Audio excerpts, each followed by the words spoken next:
आप किससे मिलने आई हैं यहाँ पर? मैं फिलिस से मिलने के लिए आई हूँ। उसकी मरहूमा माँ मेरी दोस्त थी।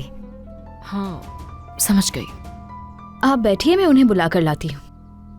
रुकिए, आप ऐसा करें किचन में चले जाएं, वहां जाकर इंतजार करें। सबा, इन्हें ले जाओ अपने साथ। सबा, ऐसे मत देखो मुझे। जो कहा गया ना तुमसे वो करो। ले जाओ इन्हें अपने साथ फौरन। जी आइए मेरे साथ।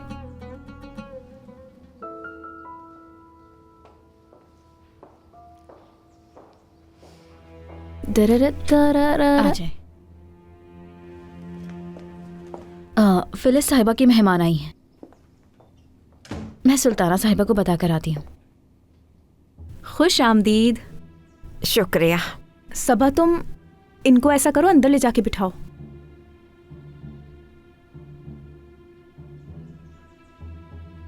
आप बैठे खड़ी क्यों हैं? मैं आपको एक कप अच्छी सी चाय देती हूँ। नहीं नहीं, इस वक्त तो मैं चाय नहीं अच्छा, तो मैं पीती। कुछ और लेकर आती हूँ आपके लिए। नहीं, इसकी जरूरत नहीं, ठीक शुक्रिया। है।